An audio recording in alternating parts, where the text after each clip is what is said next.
Well, well, well. First of all, I want to thank you all for joining, and most importantly, my guest and my friend Travis MCP. Now, to the average person out there, you will never know there was a mistake, but there was. I picked the wrong day. So Travis is like, Glenn, where are you, man? It's like 8 o'clock. I'm like, oh, wait, it's Monday, not Wednesday. So once again, Glenn does something wrong every show, and that was this one. But Travis, man, thank you for still coming on. I really appreciate it. Yeah, of course. I mean, I'm always down to talk about video games, man. Always. That's it. Now, really, Travis shouldn't need any introduction, but Travis MCP is a fantastic YouTuber out there. He does a lot of electronics, gaming some, a little bit, but mostly like cell phones, stuff like that, and I was in the market this year for a couple of cell phones, so I've been doing my research. Thank you, Travis, who's got a fantastic channel. He has actually, what was that thing called again? It was Facebook... or was it Amazon? The Amazon reconditioned? Renewed. That was an amazing thing. I didn't know anything about it. Travis opened my eyes to that thing and saved myself quite a bit of cash, actually, with that. Yeah. So, first of all, again, Travis, thanks for coming on. We've known each other, what, 2 years now? 3 years? I don't even remember anymore. It would have been sometime in 2018, believe it or not, because...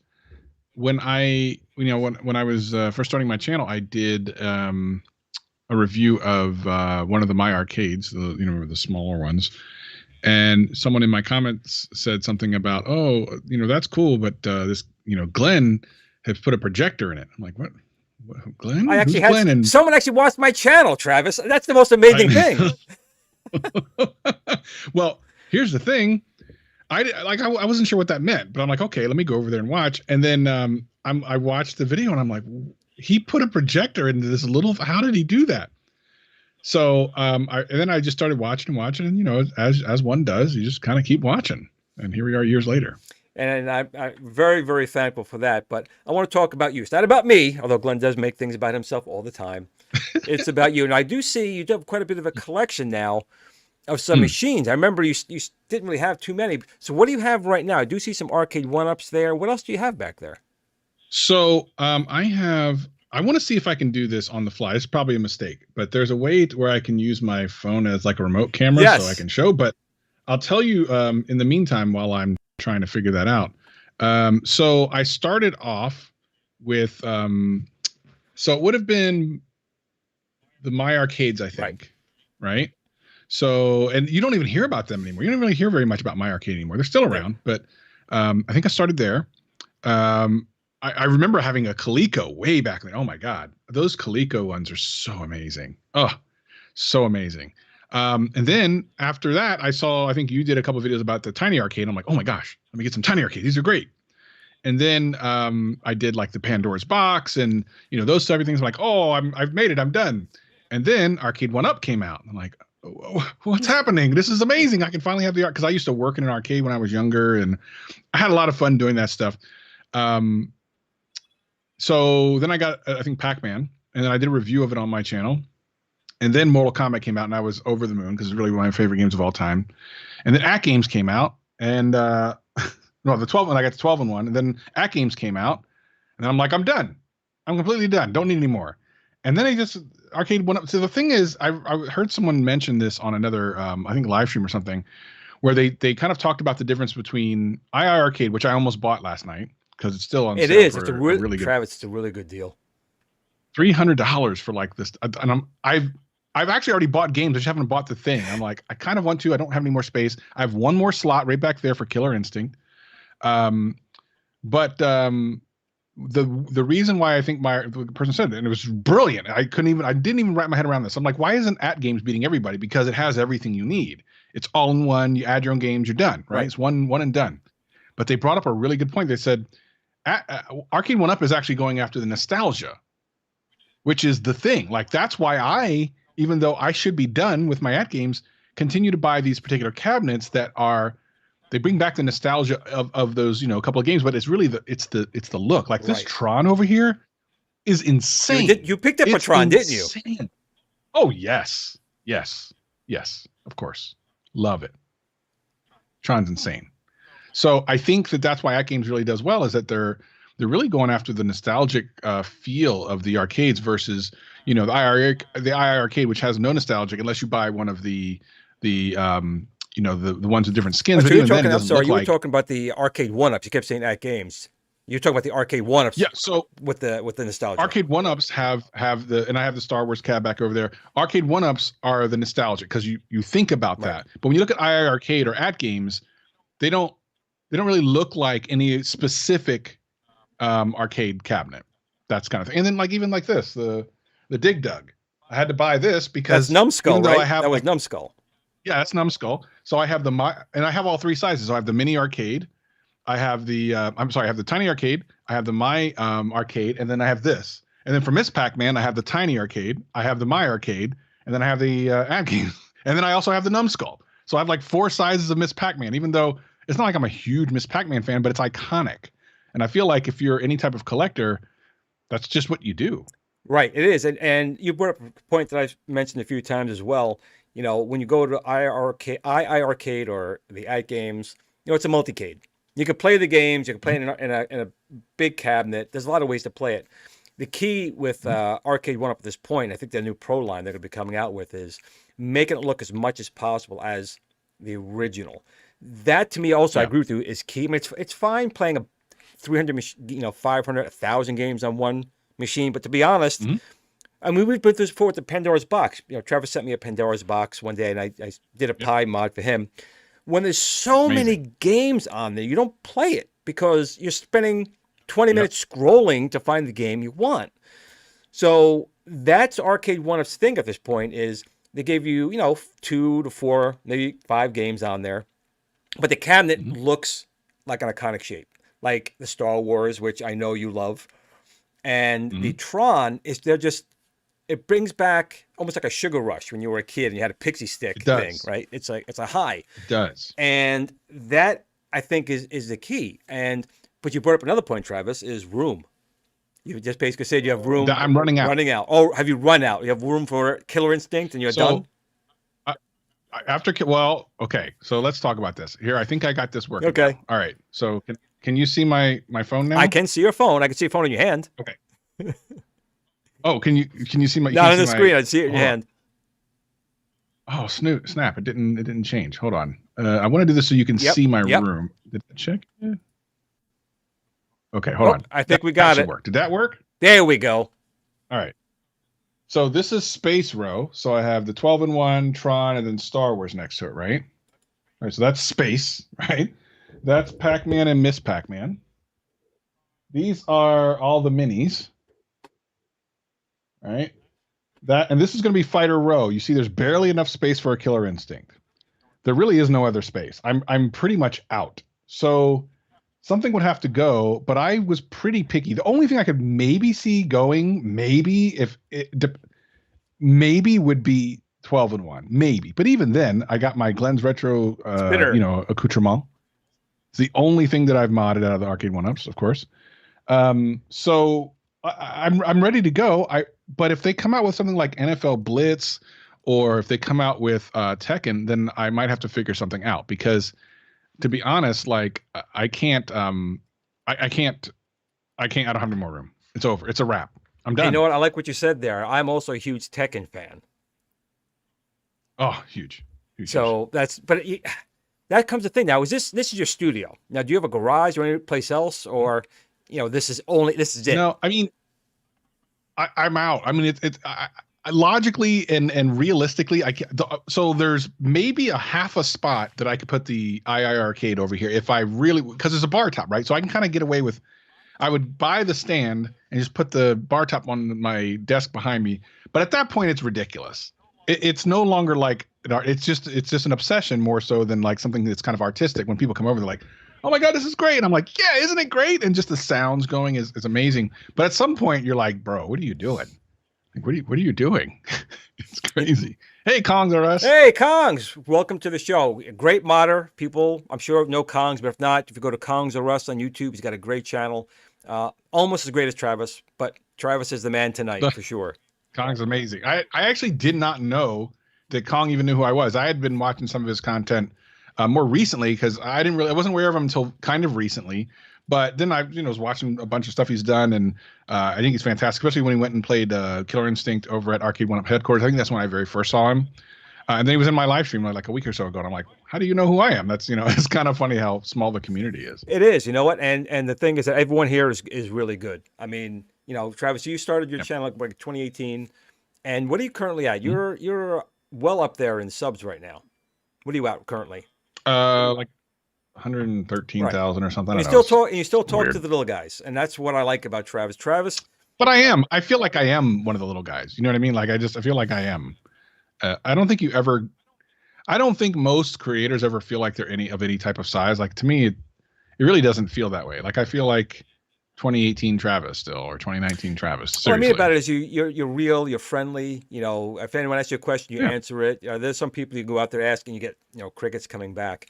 But Travis really is one of the good ones here, and he's here to help all of you out. He does these tech reviews, and you know what? He does more than that. I'll never forget when you did the troll video. There's people trolling, and just keeping it real. Want to tell us a little bit about what made that video come about? It's probably a year or so old now. But... Oh my gosh. It was back in 2018, because it was at first my first year creating, and I was kind of not used to people being haters and stuff. I know you'd been around forever. And I know you've seen everything, right? You've seen it all. And at that point I was still very new, and I was like, what are these people hating on me for? Why? I don't understand. So I just made a video that was like, all right, feel free. And I'm just going to use it as motivation. I think now it doesn't bother. I feel differently about it now. I actually have kind of a theory on it. And I feel like whenever I talk to other creators that start either clapping back at or start arguing with the haters, I always say this. And whenever I say this, it seems like it really connects with people or creators. And I think they think about haters completely differently after this. So I say, look, for every second that you spend talking to someone who's hating on you or dunking on you or doing something dumb, you're taking away that same amount of time from someone who's been supporting you this entire time. And imagine if you were a big time Glenn's Retro Show fan, right? You leave a cool comment, and Dummy McDummerson comes through and says something dumb, right, as he normally does, and then Glenn starts arguing with him, and Glenn never says anything to you, even though you're like, Glenn, loved it, it was great. Because as humans, we spend a lot of time obsessing over the bad stuff and really not used to, we don't really think about, if 99 people say something nice and the one person says something mean, we're always going to talk about that one person that said something mean, right? Just the way humans are. But I always feel like if you look at it that way and you go, oh, I'm actually stealing time away from the people who are supporting me, then it's much easier to just let that other stuff go, which is what I try to do. You know what? And plus, by the way, everyone in this community has been so cool to me, like Doug. I even hung out with Doug at CES 2020, but Doug has been behind the scenes really helping me with stuff going back about a year or so when I had issues with like at game stuff and like how to do things. You've done tons of stuff for me.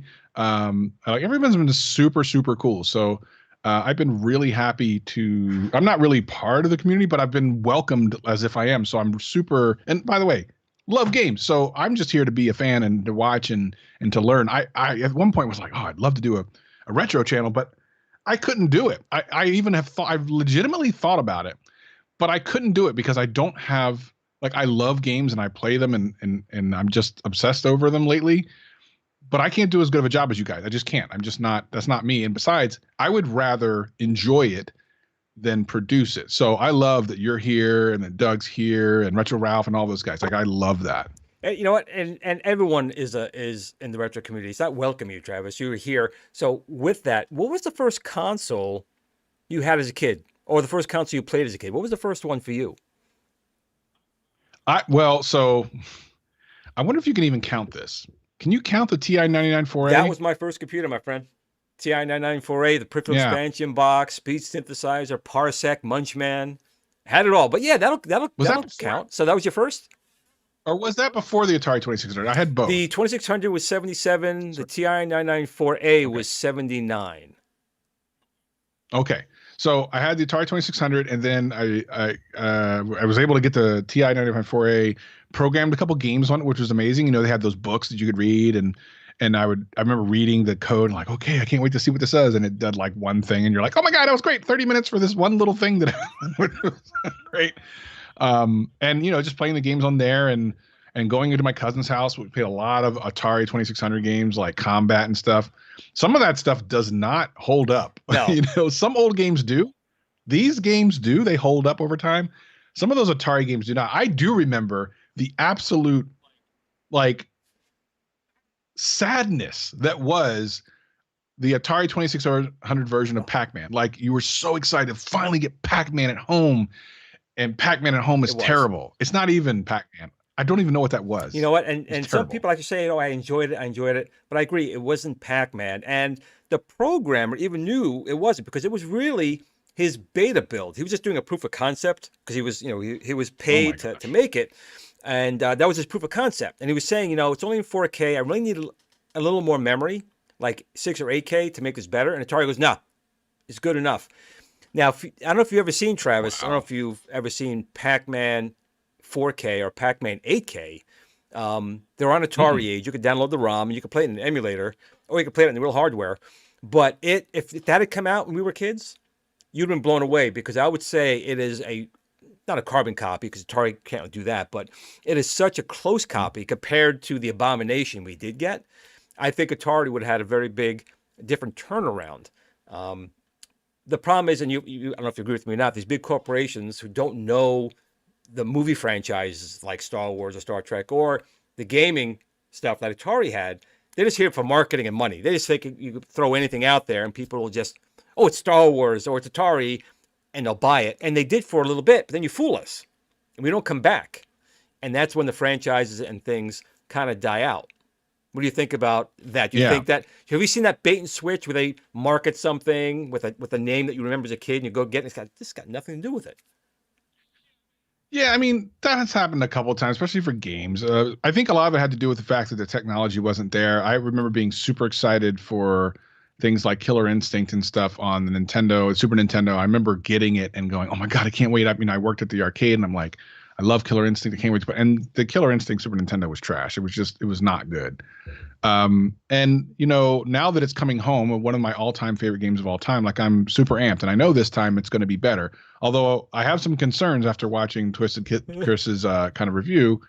There's a couple of things that I'm I'm concerned about, but and I know that John D I think is paying attention to this stuff. I assume, otherwise he wouldn't have sent that over to who he did, which I think was a good move.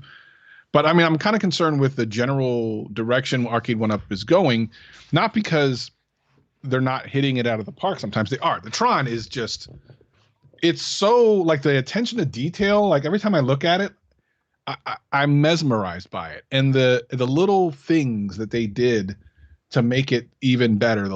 I mean, a black light, a UV light, like you don't even have to do that, and we still would have been super happy, right? But those attention to detail, I think, is incredible. And so I'm hoping that I feel similar-ish on KI and future games, because now the pricing is getting to the point where it has to be better than what we used to accept at $300, I think. Right. Well, there's couple quick things. Like I messaged Scott when that Tron came out, and I told him whoever was on that team who went for the design and made sure that machine was made the way it was, whoever that was, deserves a raise and should be in every single future product, because the guy hit it out of the park. It did take our expectations and went. Here's the problem now. Those expectations we got blown away with that machine. So now that's the new bar. Like when Star Wars came out, that was a bar set. It was a really good machine. The design was good. The controller was good. The emulation was great. So we got that again with Tron. They can't come out with a piecemeal machine now at that price point. Now you're saying, okay, if you're going to charge $700 for a machine, this is the expectation we now have, and it's a good expectation. Yes. So with that being said, what did you see with Twisted Gaming, with the Killer Instinct machine, that is not a red flag for you, but a concern for you? What are the things that you did see? In case Scott Baccarat or John D watches the video, what did you see that says, Yeah. Well, so, I mean, it's a buy for me anyway. Like, Tron was a buy for me because it was nostalgia, right? Like, I was ironically about Tron, I will say this. After I ordered it, and then I watched, I think P-Dub said something was like, here's the things you should think about before you buy it. I'd already pre-ordered it. It immediately gave me buyer's remorse until it came, because I'm like, oh, yeah, I liked those games, but they weren't like I couldn't obsessively play them. And then also I had never played Discs of Tron. I'm like, so this is a game I'm not even gonna like. It got here, and of course the look is everything that I thought it would be, which is great. And I started playing Tron. I'm like, yeah, this is as good as I thought it was. And then I started playing Discs of Tron, and I'm pretty obsessed with that game now. Like, I love that game. I had never played it before. I love that game. So it actually is getting right now the most play of all my arcades at the moment. Like, I'm really, really loving that game. So my expectation of that price point is, to your point, Tron. Now, when I watch this, when I watch the KI thing, a lot of things I forgive. The joysticks and stuff, I'll have to see when I get it, what I feel about them. I've never had a problem with any of these joysticks on any of the arcade stuff. I get it. Like, it's not, is it going to be San Juan? No. I start to wonder, though, when you start to get to $700-800, why it isn't, but, or at least like a close proximity. Like, I start to wonder that now. I think my only two things are not so much the controller, although I will pay attention to it when I get it. I don't understand why the marquees get washed out so often. It seems like that's kind of a running thing, and I just don't get why that hasn't been fixed. But the sound actually bothered me. Now, I won't know until I get it here again. I may or may not have to worry about it. I actually bought the speaker system that Twisted Chris talked about. I already sitting over there waiting just in case. My thing that I'm concerned about is that I'm going to have to do something with that. Like, I shouldn't have to not touch at that price. And when I saw like I started Googling like how do you replace the speakers in an Arcade One Up, and I looked at the quality of the speakers, and for a lot of these games it doesn't matter, because the sound quality of the older games, they had like, they were 8-16-bit games and stuff, so it wasn't like the MIDI a lot of times. It wasn't like high quality music. Our Killer Instinct has got like, it came out on CD, like the soundtrack came out on CD, like it is straight up highs, lows, mids. So you can't put these like Pizio kind of speakers in there and expect the same quality. So when I heard the difference, which is kind of hard to hear on a YouTube video, but you could hear the difference, I'm like, oh crap. Because when I get it, if now I have a bias, I already have a bias, which is kind of, I'm concerned about that. It's almost like now you've seen it, you can't unsee it. Now you've heard it, you can't unhear it. If it comes here and it doesn't sound at least pretty good, now I've got to try to figure out how to put those speakers in and make it where I can still turn the volume up and down on the front, because I don't want to have to go around back when I turn the volume up and down. Sometimes I turn the volume off when I just want it running during the day. I don't want to have to keep pulling the thing. I don't want any of that. I could plug it into the front, I guess, and I guess do the volume. I have no idea. But I don't even want to have to deal with that. At a certain price point, those problems are not my problems. They should be Arcade One-Up's problems, in my opinion. I agree. Once you're going over that $399 price point, I agree. So hopefully, they're listening, and this, I don't know if there's still time, but there could be still time to make adjustments. Maybe something they could do on the assembly line or in a BIOS, the firmware, hopefully. But when Tron was being teased out there from the first shots, things didn't look as good as they were, but then we got it. And it came out really good. So there's still hope for it. Now, for me, Killer Instinct was never a game for me. I never really played that. Tekken is that and Mortal Kombat were my two fighting games. Same. Yep. But I know a lot of people do have a lot of nostalgia for that game, and they're excited for it. And I hope that again, Twisted Gaming has it, so it looks like it is. That was powerful enough to actually emulate it properly.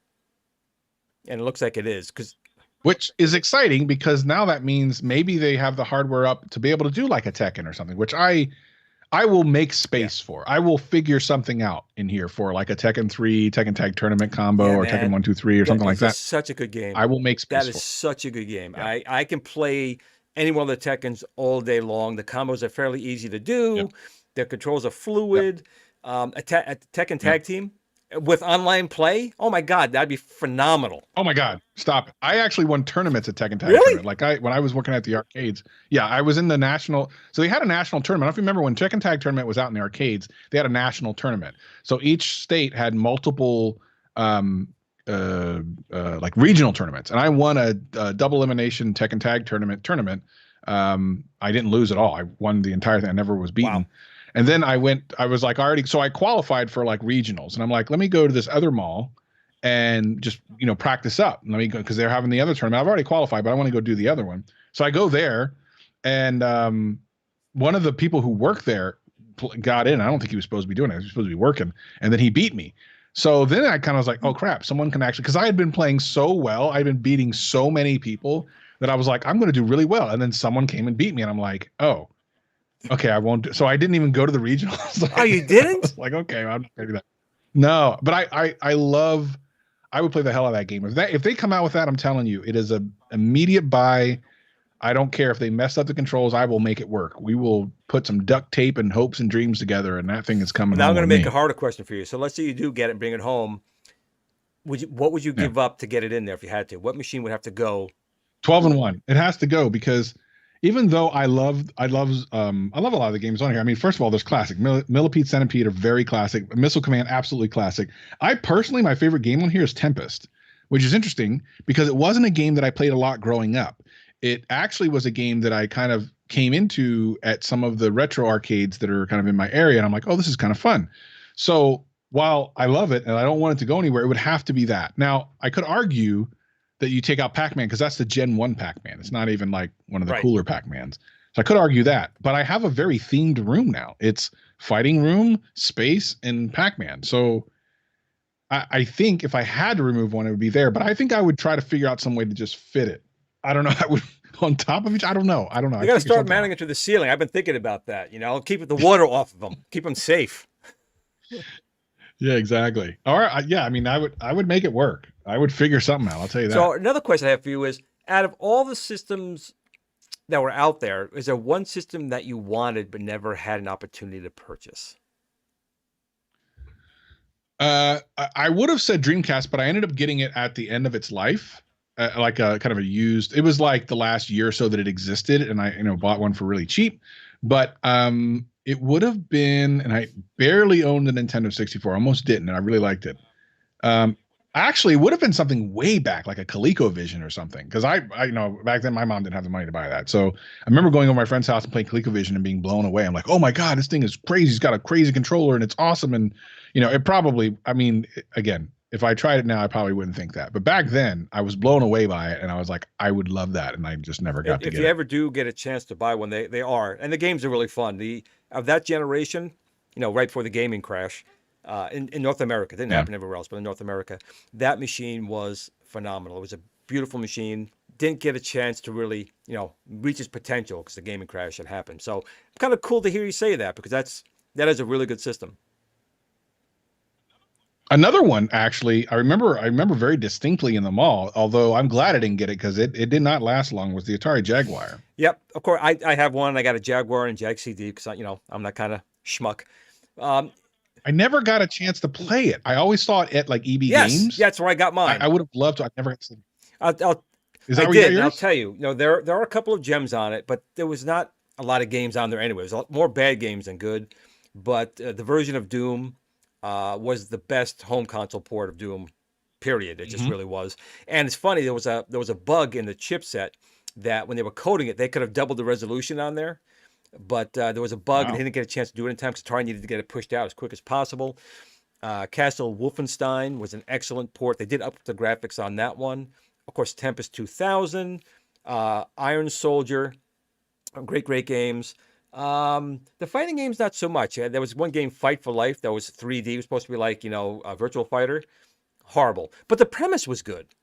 The premise of the game was you died, you were in hell, and you had to fight for your life. You had to fight, and if you won, you got your life back, and you went back to Earth and got out of hell.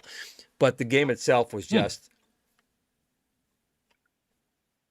it was Well, really bad. so have you done a video on your channel about I your have, and Jaguar? I'll probably do another one. Another good game, Alien versus Predator. That was probably the best game. Mm-hmm. And it was a machine again, like ColecoVision, that never really had a chance to reach its potential because honestly, Atari was pretty much done in the industry at that point. They were doing the last hurrah. It was Jack Tramiel.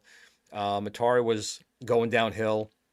They rushed that. It was the hardware is from Flair, an English company. And Flair 1 was actually the Nuon, if you ever heard of that. It's a DVD player. And so the chipset was pretty powerful. But again, Atari rushed it and they didn't finish all the debugging. There's a couple problems in the graphics chip that caused some issues. But it would have probably been a fairly decent console. The CD-ROM attachment was literally just slapping a CD on with nothing else on it, unlike the Sega CD that had all this extra hardware. So the Jaguar probably could have had a fairly good life. It just never really had the support, just like the Sega Master System when the NES came out. NES and Nintendo locked up all of the licenses, so the Master System didn't do too well because of it. But the Jaguar, if you ever find one, the problem now is, Travis, it's gonna cost you $300 to $500 now to get one of those machines. Yeah, and there becomes a point where, and I know it's like sacrilege to say that, like, emulation at that point just makes more sense. It's nice to have some of the things, but then, some people have like a really great working NES, right? And you don't have to blow in the thing, or you know what I mean? Like maybe it works, but most people don't. And typically when you find them, it's like it's hit or miss. So at that point, you're like, well, let me just play emulation. Let me either get that little, the one that they were selling a while back, or some of the ones that are kind of knockoffs on Amazon or something like that. At least the games are getting played at that point. I feel like, other than collecting and displaying, which I am I am obviously guilty of doing, it almost feels like you're better off at some point, if you want to play the games, doing it emulated. And I don't understand the hesitancy of that. Sometimes I get like, well, it's not perfect, it doesn't have this and that. Okay, fine. But a lot of times you're then sacrificing playing the game altogether. And while I absolutely admire the people that are, because I still love going to arcades when I can, I admire the people. Like, I watched a video last night. Some guy, I've never heard of the channel before, and he just got the 4-player. What's the Dungeons and Dragons like game? Gauntlet, I think it starts with Gauntlet. G. Gauntlet. So he got Gauntlet, a 4-player Gauntlet. That thing is It is. huge. It's huge, and I was like, I think it must have been like 400 pounds or something. It looked massive. And I'm like, well, cheers to you for rescuing it, I guess, but what the heck are you going to do with it? Like, it's so big. And while it's funny, my best friend was like, when he came over and he goes, oh yeah, man, when I get my cave going, I'm going to start getting some arcades. I said, okay, cool. Because I'm going to get some of the big ones. I'm like, oh, you mean like the real ones? He goes, yeah. I go, no, you're not. And then I explained to him why. I'm like, you have to keep them repaired. It's not cheap to do. They're not cheap to start off with. Like, it's a cool idea at first, But we need to be thankful for companies like Arcade One Up and At Games and I, because I always wanted like arcades. I always wanted this, but it was never Right. feasible. It was never You know, feasible. And now at the very least, I have a version of it that still scratches that itch. That is, it normally would just be just leave that for the right. professionals. There are people that are doing that. There are people that have arcades. There's people that have museums. Let them get the last couple of ones that are left and restore them, and then you can go play them there. Don't leave them to Johnny come lately who thinks he can take it home, fix it, ends up screwing everything up, and now that one's gone because he didn't know what he was doing. I would much rather let experts like you who knows what's going on and Retro Ralph and all those guys who are actually going to go in and do the hard work and keep them in rotation. Right. That's a big thing too. I mean, back in the 80s into the 90s, it wasn't really easy to make your own or have a company make one. So the real deal was the only way to go. But they weren't as old. They were 10, 15 years old. They still had some good life in them. But you're right. CRTs, the motherboards, amplifiers, just upkeep on the machine itself. It's a lot of work. And the weight, like I said, the gauntlet was 400 pounds. My Zaxxon was 325 pounds. I couldn't get out of the basement, and it got hit during the flood. So those are the negatives. And it plays, one game. You could put a JAMA board in there and put some other things in. But it also takes up a lot of space, like you said. So these Arcade One-Ups and these other machines, you can get the basic gist of them. They're cheaper. You can move them around if necessary. And, they're easier parts. I mean, they don't have CRTs. They're going to be lighter. There's a lot of advantages to them. But there are some, obviously, if you're a purist, that's never going to scratch the right itch. But these Arcade One-Ups, like you and me, they're fine. They give just enough of that nostalgia there that you can still enjoy yourself and, have a couple of them versus just one. Yeah, and at the price point of like legitimate arcades, I have an arcade instead of just one. You know what I mean? For the $2,500 for most of them that are in decent condition, I have 5 or 6 games for that same price. So, again, I want it, but I kind of know where I am. I'm not the guy that's going to sit there and if a flyback goes, right, I'm not fixing it. I'm not risking my life for that. It's not happening. So, for me, I'm really grateful for all of these companies that have done it. Even Tiny Arcade, My Arcade, and Numbskull, like all those two, they've done phenomenal jobs at different sizes because not everyone even has room for this stuff. The smaller stuff is amazing as well. Now, do you have any of the New Wave machines, the New Wave Toys machines? Because they have Qbert coming out in December. I will get Qbert. I don't know where I would put it, but I will get Qbert. It's gonna be Nice. I will get Qbert. It's gonna be real nice. And that Dragon's Lair. Yeah. So wait, go. That's right. Hold on. So I do have Numbskull and New Wave. So I have both. I get them confused sometimes because I have the Dragon's There you go. Lair, That's New Wave. right? That's New Wave Toys. Yep. And do I have another New Wave? No, I'll get Qbert for sure. I don't know. Yeah, I'm kind of out of space though. So I don't know. What'd you think of the Dragon's Lair? Did you ever play it in the arcade? Here's the weird thing. I actually have not played it yet. I've had it for a while. I've had it on display. I haven't played it yet. I'll probably play it because I never really played the arcade because the arcade was like $1. It was. And I'm like, I ain't paying 50 cents to $1. I had like, and I'm like, my mom would give me like $2 to play. I'm not, that's not happening, right? I mean, I only had enough time to play a couple of games. So I never really got a chance to play it. I'll play it at some point. That was one of the reasons. Another reason I was thinking about getting the II arcade because it's a better size to actually play the game. So I don't know. But I do love the way it looks. I appreciate its history it was never a game, like I said, it was never one of my favorite games or anything like that. It wasn't a game I even played, but I respect where it was in the kind of arcade time. It was one of the first, it was really a groundbreaking game at the time. Like you didn't see anything else that looked anything like it. Like it was incredible. It was surreal. But it was when you first walked up and saw it. You were like, what? Yeah, what's happening right now? I remember walking in going, what is that? Like I was blown away by it.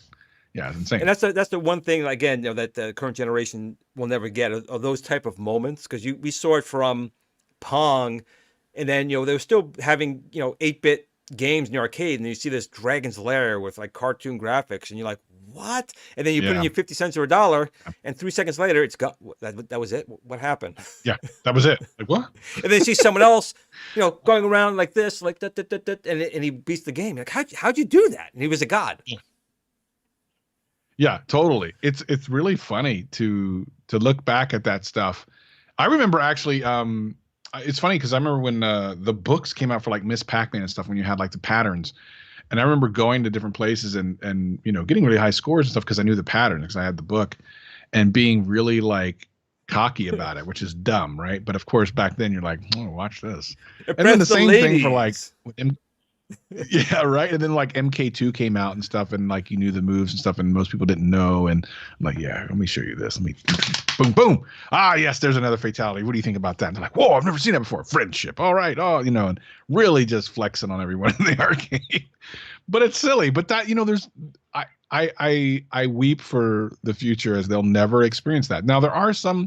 I'm so thankful for retro arcades that are out there. It's terrible that COVID probably got rid of most of them, but there's still some around. I'm amazed at the ones that still are around, and I really want to go to that one in Chicago that I didn't even know existed until I saw it on Retro Ref's channel. That looks like Mecca. I totally need to go there. Yeah, a lot of even where I live, there was a couple of pinball arcades and regular arcades that closed. One actually just opened up this summer, so I'm going to try and go over there and maybe do a live stream with the owner there to get him some business. I think I have 3 or 4 viewers. Oh no, wait, I have 15. Great. So those 15 will come over and play it. But speaking of that, Travis, I want to talk to you about that. So when you were a little kid, what was like the first place you saw an arcade? Like you walked in, you saw this machine.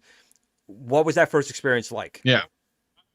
It's hard to remember exactly. I mean, for the most part, most of my memories were in arcades, actual arcades in a mall. However, I spent just as much time in the local 7-Eleven or the pizza place, or even like there was a bowling alley. Even when I was in high school, there was a bowling alley by my high school that had Mortal Kombat 2. And it wasn't too far from my house versus going like 30 minutes away. And I would go there. So I spent almost maybe as much time, if not more, going to places that were not arcades to play arcade games. I remember very specifically at the pizza place, they had Popeye at one place and they had Asteroids at the other place.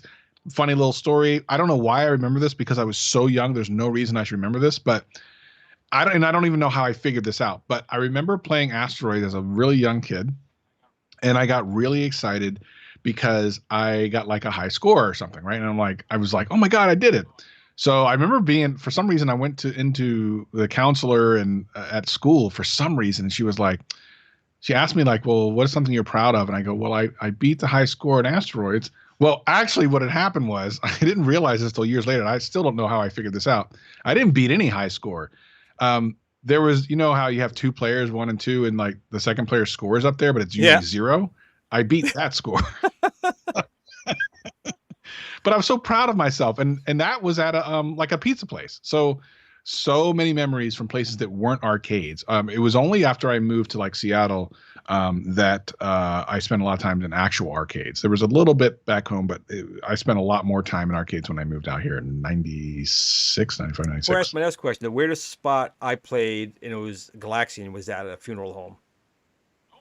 Yeah, oh my gosh! You walked into the funeral home before you went in. There was a Galaxian. That was, I want to say 1983 or 82. But yeah, that's how they were just everywhere. They were everywhere. So what I was going to ask you next is, where did you grow up? I mean, you're in Seattle now, but where did you grow up? A couple places in Delaware and in Pennsylvania. So I moved a lot as a kid. So I was all over the East Coast, mostly Pennsylvania and Delaware. Out of the 3 places, obviously you're living there now, what one did you like the most? What has the most sentimental for you, I guess I should say? Well, that's an interesting question because the vast majority of my adult life has been here. And of course, my teenage years and lower were in Delaware and Pennsylvania. I mean, from a gaming perspective, I would, well, that's even hard because while I have these really great memories of going to my cousin's house and playing Super Nintendo for too many hours, I also have great memories of when I first came here and the Sega Saturn just came out and one of my coworkers had it and we went over there and we played it for long periods of time. And then when the when the Dreamcast came out, I went over there and played a bunch. And then when I got a job at the arcade, now, oh my God, I've made it. I actually work at an arcade. Like, so I probably have more gaming memories here, but not by a lot, because there was so much when I was younger. Super Nintendo memories alone and Nintendo memories alone are hard to beat. They are, because I assume you were playing with friends, right? Your friends either come to your house, you went over to someone else's house, and you played as a group, right? It's not like today where you're home and you're sitting on Fortnite or Minecraft and playing by yourself. There's other people out there, but it's different when your friends are there. They're hanging out, they're yelling behind you, "Look out, go over there!" and popcorn's going flying or something like that. And your mom's coming home, and you spill the drink. Those things you can't quite do anymore. And the arcade specifically was a really great spot. It was a place where you ended up meeting. I had a lot of friends and stuff that I met at the arcade. I actually used to hang out with a friend. We spent a lot of time together when I used to work at the arcade down here, and he ended up becoming, and I think he still is, the president of Pokemon USA. But I mean, he was just a guy he was working at Nintendo at the time when I met him, but now I think he's still the president of Pokemon USA. So it's interesting the people you can meet just playing video games and playing arcade games and stuff. Next question I have for you, young man, is slightly off topic. What made you to, I don't know, decide to start a channel and more or less doing electronic reviews? How did that come about? Well, so I actually had a podcast like over a decade ago, and I'd already had like entertainment experience, so to speak. And I always wanted to get to YouTube, and I just never really had gotten around to it. I had tested something out back in, I think, 2017 or something, where I made a video version of the podcast that I had years earlier. It didn't really do that well because I didn't understand YouTube very well. And then I was watching a bunch of YouTubers about various things, and one of them had gotten to like 10,000 subscribers in a year, and I'm like, wow, I didn't know that was even possible. So I kind of made a deal with myself. Okay, I'm going to jump into this, and then to try to figure out what I wanted to do it about. At the time, I was buying a lot of tech stuff, because I've always been into tech. But I was just buying a bunch of stuff. So I remember saying, okay, for the first year or so, I'm just going to review anything I buy, period. Anything I buy, I'm reviewing it. And I just went around the house, and I went around to Dollar Tree. I went around to like any place I could to find stuff that I could review.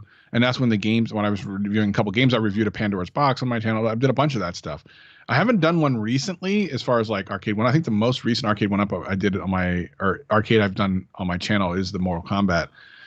But I mean, I might get back to doing a little bit of that again. But there's so many really good people now in the space. There really wasn't. It was just you, and I don't even know who else was doing it when back in 2018. Like, who else was even? There was a couple. It was a lot smaller back then, for sure. But now it's everywhere because it's getting popular. When the seed starts sprinkling and the grass starts growing, we have Arcade One Up, you got Ice Games, you have Numbskull, you got New Wave Toys, you got My Arcade, you got Tiny Arcade. There's all these companies out there, and you make that kind of content, people are going to watch, unless you're my channel, in which case people will just scroll past it. But normally people watch. But you're known, man. Like, you're the guy. You're like the godfather of it all, man. Like, you don't pass unless Glenn, kiss the ring. Gives you the thing. Gotta get that ring. Gotta get the ring. Kiss that ring. I will say my current obsession right now, and this is literally in the last like 2 days or so, is the Oculus Quest 2. Like, I'm pretty obsessed with that right now. What's your favorite game on that? I really like Beat Saber, and I really like that hot thing. I forget what it's called. But I downloaded a bunch of other games just the other day, and I got a new headset thing and a battery extender and stuff. And I'm going to play a bunch of games on it, and we're going to see. It feels very much like a very futuristic type thing. And I've played different VR things in the past, but this feels different because the quality is much better than those other kind of VR things that you've had in the past that were either. I mean, the really good ones were tethered to your computer, right? Like they were too expensive. So I never even got to touch those. I didn't have the PlayStation one either. And it being tethered to something always was like a non-starter for me. So when the ones came out where you could put your phone in, I'm like, that's kind of cool. And they were kind of a novelty, but that's all the more they were. This feels way different. This is a different experience. It is transformative, and it feels like a tipping point. And the cool thing is, if someone got their stuff together, they could literally put together a virtual arcade, and you could go in and have that same put the quarter up, play the game virtually. Like, you could have that experience again. Just someone would have to kind of get it together and So put it out there. that's But that immersive when you put this thing on. You don't. it's incredible, Glenn. It is next level. And I'll tell you right now, one of my coworkers was giving me a lot of like, he's like, oh my God, you got to get this, you got to get this. The only reason I got it is because Walmart has some refurbs on there for like $200. I'm like, $200 is not bad. Like, I'm spending much more on that on these arcade one-ups. Let me try it. I'm so glad I did. It's not even about the games. I can watch movies and stuff. It's insane. It's insane. And Insane. how does Highly it recommend. handle? Obviously, you're in a room. How does it handle you not like walking into a wall or falling down a flight of stairs? How do you set a perimeter up? It's brilliant. Yeah, you literally in virtual reality, because you can see what's going on. You spray the area, you spray open an area, make it exactly however your area is, and then when you're playing a game, as you come closer, like this wall comes up. It's almost like you're in Tron or something. Like this thing comes up, so you know you're getting to the edge. It's so well thought out. Like they thought of a lot of things. It's really and your incredible. head tracking when you walk around, you don't feel like it's laggy. It's good. No, it is. I am blown away by it, especially for the price. Like it doesn't make sense.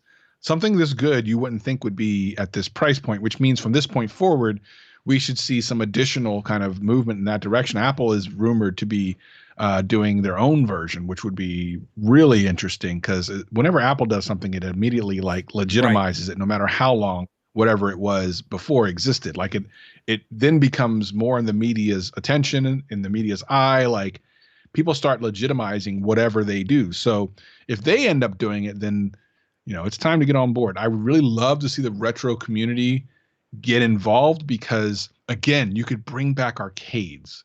And to me, that which, some places still have them, but a lot of places don't. And this would be one way to bring it back. And it is very immersive, very immersive. What do you think about, let's change gears again, I do this a lot, virtual pinball or just pinball at a whole? Are you a pinball player? Do you like pinball? So I'm not a big pinball player, but I respect it. And when I saw these digital ones come out, so when I was at CES 2020, they had a bunch of them up. And, I was like, oh, this is kind of neat. I had no idea that existed. Now I watch a lot of gaming. I watch a lot of gaming documentaries, as many as I can come across that are any good. And I've watched like Special When Lit, which is about, pinball machines. It's a documentary about pinball machines. So I kind of get the fan base and stuff that's there. But I also understand that maybe even more than regular arcade games, maybe, the upkeep is ridiculous. Like, I don't know that it's any worse or better than arcade games, but I know it's really ridiculous. Like because it's now physical things that are moving. It's not just electronics. It's a little bit of electronics and a lot of things that are moving. So I have a high respect for a community that's keeping something that just looking from the outside looking in, it looks like it's just antiquated. What are you doing? You're just knocking a ball around. But when you see some of the newer ones, they're actually super cool. I remember the aliens, a couple of the different here's a quick story. You'll get a kick out of this. And it has to do with pinball. Back when I worked at GameWorks, one of the very first GameWorks that ever opened was in Seattle. Are you familiar with GameWorks? Yes, I have. Okay. Originally was partially owned by Sega and DreamWorks. There was a joint company, and I think Lucasfilm or something. Anyway, it was a joint between three different companies to make this big arcade and make a bunch of them around the country. First one was in Seattle. And our grand opening had, MTV was there. I don't know if it's on. I'm sure you can probably find it on YouTube and everything. And it was big to do, like this big, cool thing. And we had celebrities coming all the time. Jillian from X-Files was there, like a bunch of people. And I think Will Smith was there. I wasn't working that night, but I guess he signed the, which movie was he in where it was the space one where? Not the Earth, After Earth or something like that, was it? Something like that, but it was a pinball game. It was like Independence Day or something like that. It was something like Independence Day. Yeah. Anyway, he signed it. A couple days later, I remember standing at the beginning in the morning meeting and someone goes, okay, just so people know, we are definitely, paying attention to graffiti. We want to make sure that's happening. However, one of the maintenance people cleaned one of the pinball machines, but it was the Will Smith autograph. So he cleaned it right off the pinball machine. He got in trouble for that. So and the main maintenance manager was so crushed, so crushed. Yeah, Wow. like, I just That is not a forgot. good story. Yeah. No. My And gosh. actually, Yeah, Retro Ralph just got himself, I think, a Jurassic Park pinball. I Yeah, saw he just that. got that. It looks, I hate to Saw see that. how much money he laid down for that. Those pinball machines are not cheap. These look like newer pinball machines. So the one he got looks like it's It a is, newer which is one. not cheap. And I'm surprised that Classic Kim has not like thrown him out already because I get Yeah, married and he's buying all these machines still. I'm surprised that the digital ones seemingly are being accepted as much as they are, because I would think, and I obviously must be wrong, that the diehards would be like, no, we're never having a video game version of pinball. Like, it doesn't seem like that, and unless I'm missing it, maybe I'm just not seeing No, it happen. But I haven't no, seen it. you're right. The diehards, I think, don't even get near the communities that we're in. They are Pinball Hall of Fame. That's why Retro Ralph was even saying in his video. He had no idea this existed because those guys are isolationists. This is it. The virtual pin, because there's different levels of virtual pinball. I mean, when you look at the arcades and the arcade one-ups and the Toy Shock, that's the very, very low end. A good virtual pin will Mhm. cost you $2,500 to $3,000, but then a good pinball machine costs you $7,000 to $8,000 to $10,000. So there's different Wow. levels in there.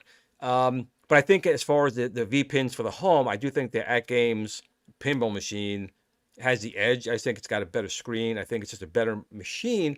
The arcade one up is a fairly close second, but I just think that the At Game Legends environment that they've created, almost like Apple, right? They have all these different machines, but you Yeah. can still play the stuff in all of them. It's just so well integrated. It took them a while to get there, but I think that's paying off for them Mhm. now. But you're right; they've been very quiet lately. Like that game's kind of just dropped off the map. You don't really hear much from them. So either something's really cooking behind the scenes, or something's Yeah. really cooking behind the scenes. We just don't know yet. And I love At Games. I love what they did. I love my At Games machine. I like the company. I like the president. I like all of them over there. It has gone very suspiciously quiet. I remember having a pre-order for the light gun that never came to be. It just disappeared off their Right. website now. I don't know what happened there. And I don't know what's going on. Like, I see the mini came out, and that's kind of cool. And they're still doing sales, and I still get emails and stuff. I hope that they're doing good because I believe very much in their vision. It does seem like, I wonder what would have happened if they would have gone with hardware closer to II Arcade, because then, so I have a computer hooked up to my At Games because there's obviously some games that the hardware doesn't Right. support, like you can't play Tekken on this, right? So I have to have a PC connected to it, which kind of sucks. However, from what I understand, the II Arcade perhaps Yeah. could, hardware wise, but they're going to have to wait and see if they can get the license.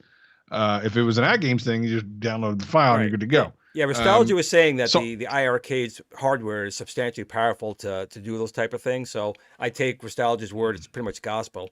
But you're right. With at least good. with the At Games, you could add a PC. So there's ways you could still get value out of that. I watch TV sometimes on it because you have the HDMI input and you put it on there. But I agree. There's the IRCade, I think, would easily be able to handle Tekken emulation on there just fine.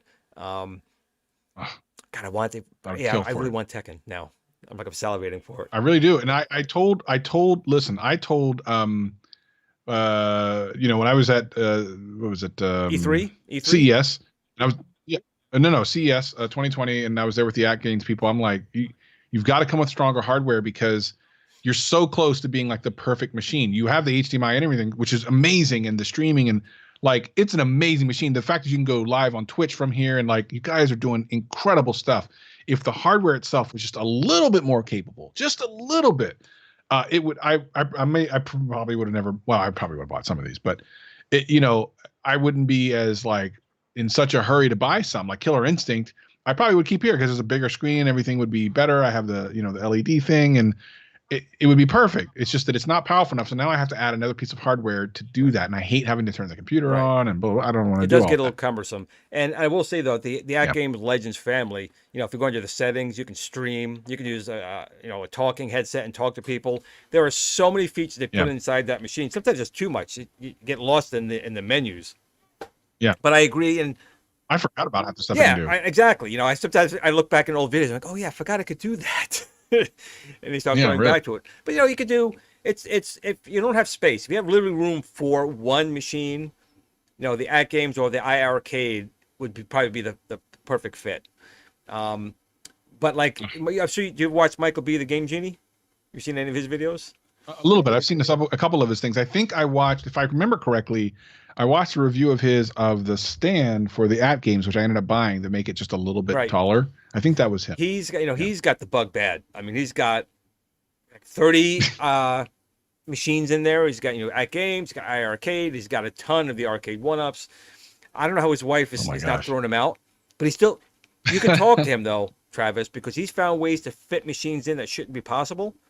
So after you get Killer Instinct, I'll put you in touch with Michael B. He'll find a way to squeeze more Yeah. space in for something To else. get the other ones, if That's Tekken comes exactly it. out, someone doesn't chat Tekken and Soul Calibur. Oh, what a great combo that would be. Both They are. Namco, totally possible. That's another very good game. Totally would buy that. Instant 1 day buy. By the way, little known fact: I actually have two Killer Instincts currently pre-ordered, and the reason I have two, one from Walmart and one from Target, is I want to make sure I get it as quickly as possible. So whichever one can send it to me first, the other one gets canceled. That's smart. I want it That so is bad. smart because you know a lot of people. That's one of the biggest complaints I get on my forum is that I pre-ordered this and you know two people walked into a Walmart and they came home with it ready. I'm still waiting for my pre-order. Right. Yep. Yep. Yep. So I'm just covering my bases. I need to have it. If I need to put a speaker on, I guess I'll do it. I'm not really worried about the controllers. If the controllers do tend to be, if they do come off kind of terrible, I'll wait for someone to make a tutorial. I know that there are tutorials for existing ones. I just don't know if the Killer Instinct one is different in some way that we're just not aware of. So yeah, I mean, and online fighting, oh my gosh, I'm over the moon. I'm surprised they haven't remade, and maybe they will, a Mortal Kombat with online fighting. That'd probably be a double dip. I don't know what I would do. I just take maybe the board out of this one. I don't even know. Yeah, I'm sure that they will. I mean, that's one thing that Arcade One Up does. With they have the license, they're gonna bring it out 15 different ways. So I'm sure that they will. All the fighting games should have the online gameplay, and it works fairly well. Hmm. It does. I mean, again, not so much on Wi-Fi, at least in my house. It's got to be hardline, but there's ways to connect an Ethernet Yeah. to you know to one of those machines. Um, but not to switch gears, but I'm gonna do it to you again, Travis. One of the big things you do on your channel are cell phone reviews. That's like your Hmm. bread and butter. So, how do you get do you buy all these phones? Do they send you review units, or do you actually buy all these phones? Depends. Most of the time, I buy them.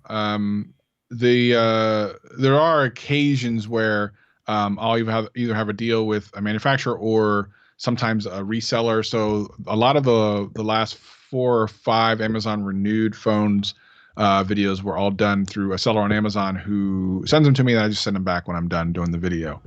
And we both benefit. I get to have access to the phone and make a video on it, and they get to be called out in the description. So when someone wants to buy it, they can do it.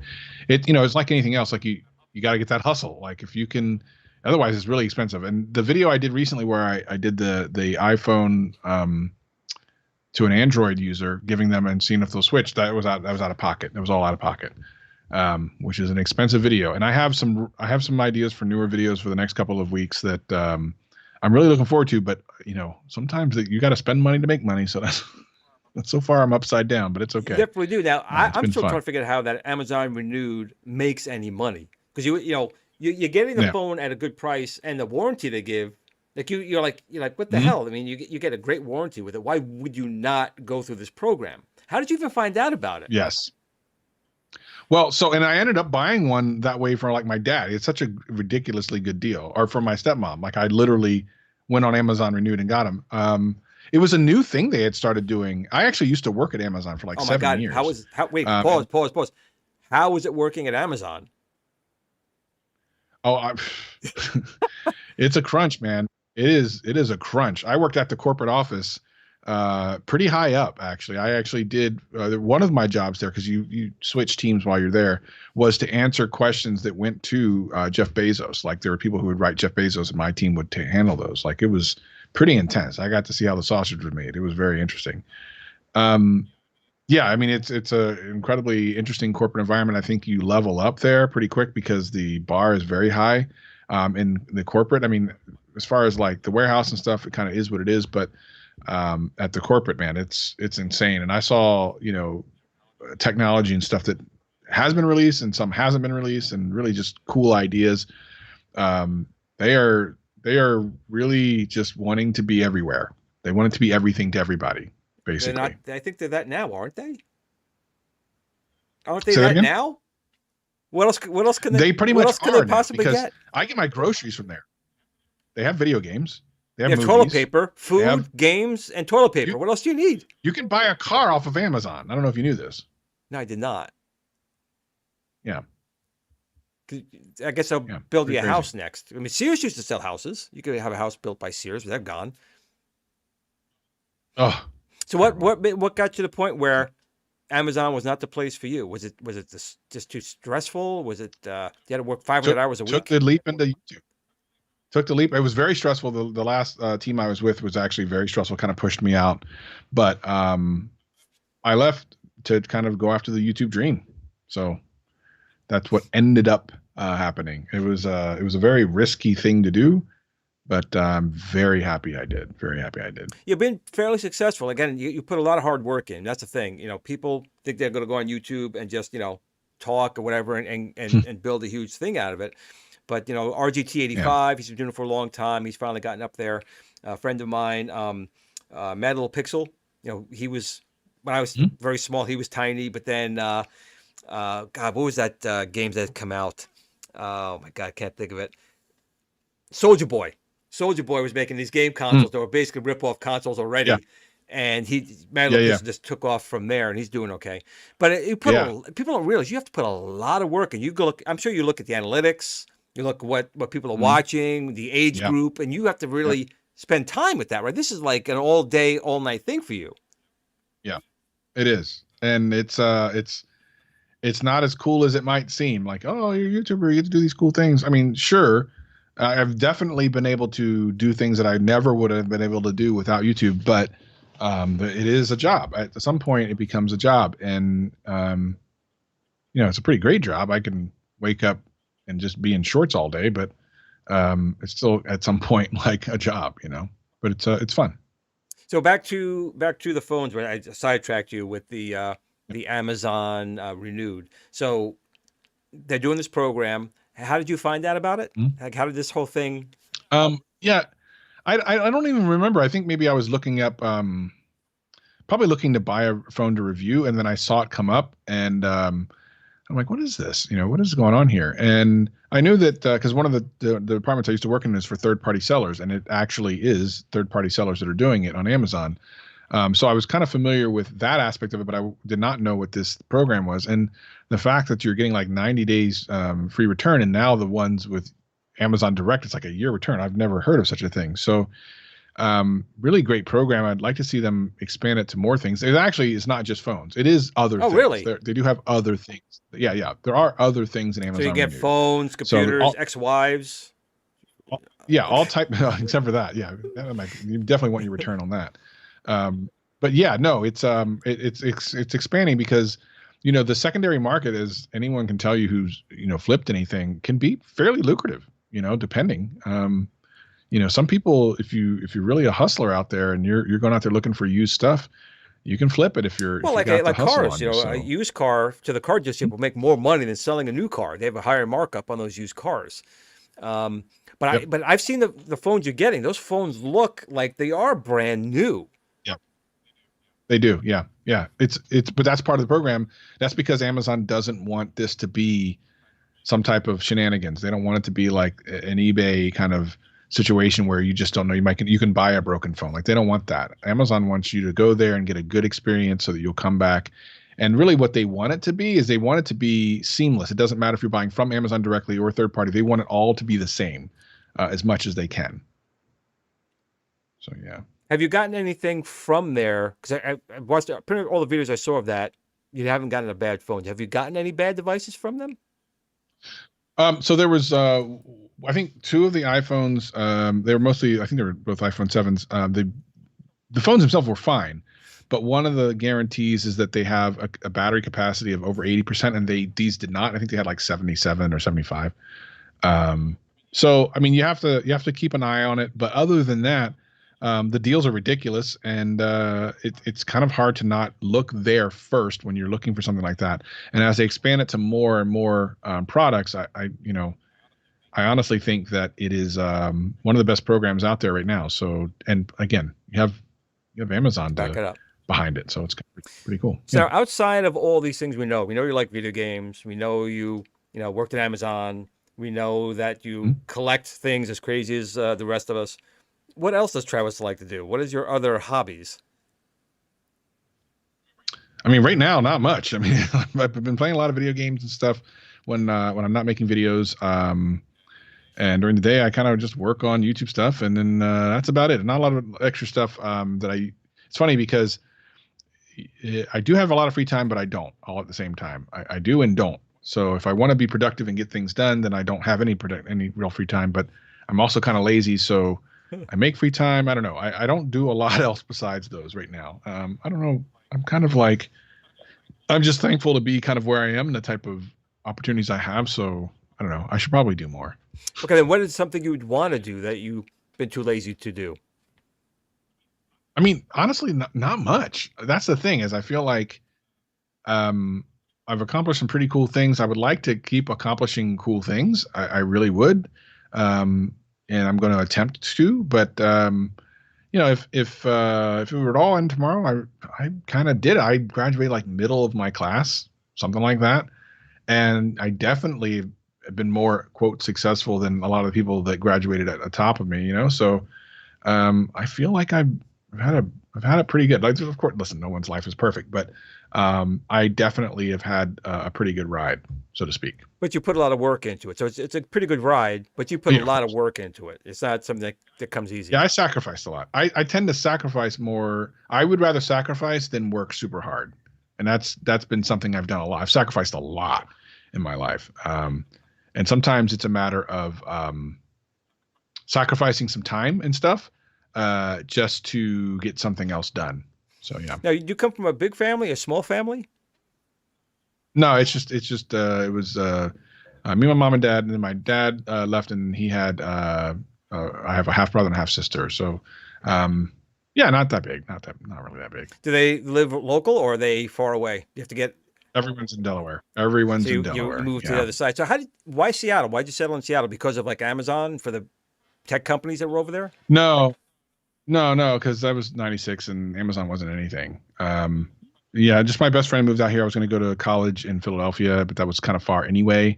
Um, so I decided to come to Seattle. Since he had come out here, I'd visited him out here, and I just loved it out here. So yeah, I really really like it out here. It's pretty phenomenal. So yeah, I just kind of came in and went home after I visited and said, okay, I'm moving, and that was pretty much a wrap. Came here early So you really didn't know anyone when as a you went 19 year out old. there. It's pretty much you went out there and just kind of like made a life. Yeah, I mean, I had what a carry on and two bags or something like that, two checked bags, and that was it. But I was only like 19, like I didn't know what was going on, but I knew I needed to go. There was nothing in Delaware for me for sure. Well, I think you've been very successful, and I really appreciate the time. And for everyone, the show did start a little bit late. I talked to Travis last week. I'm like, Travis, you want to come on the show? He goes, how about Monday or Wednesday? And he goes, Monday the 6th. I'm like, okay. And then it's Monday the 6th. I'm thinking it's Wednesday. And Travis is like, Glenn, you coming on? I'm like, oh man, I'm so sorry. So that was my mistake. I always face up to my mistakes. And Travis again still came on. And I really appreciate his time and his friendship. He's such a good Yeah. guy. Please, if you haven't, just take a look at Travis MCP's channel on YouTube. He's got some great videos. He's got a great personality. I should have had him start off the show the same way he always says it. We'll be back right after this, which is his famous call line when he starts the shows. What made I can ask you one before I let you go? I ask you like what made you do that? I mean, it's a great thing for your channel. It's iconic for you. Whenever I see you, I instantly think of we'll be back right after this. Where'd that come from? It's so ironically that wasn't the catchphrase that I wanted to catch on at all. Yeah, I just randomly set it to as a transition from the intro to my intro video and to the rest. It just kind of happened. And I'm like, okay, well that makes kind of sense. I'll do it again. I did it a couple times. I didn't really think anything of it. And then people in the comments started talking about it. Oh my God. I'm like, what is going on? Like, why are people connecting with that and not everything else that I wanted people to connect with? And then after a while, I just like, okay, cool, whatever. I mean, that's cool if that's what people want. And then I even think I did a poll on my community tab one time, and I'm like, which is your favorite catchphrase?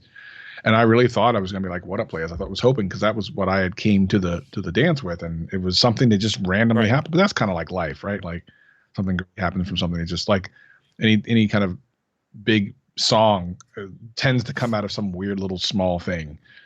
So yeah, just random thing. Again, that's your catchphrase, and anytime I see you, that's the first thing that comes to mind. And real quick, I did put a poll up here, and it changed quite substantially since the beginning of the show. The poll was, with Arcade 1-Up, what is their better Arcade 1-Up cabinet? Star Wars, which has been out for longer, or Tron?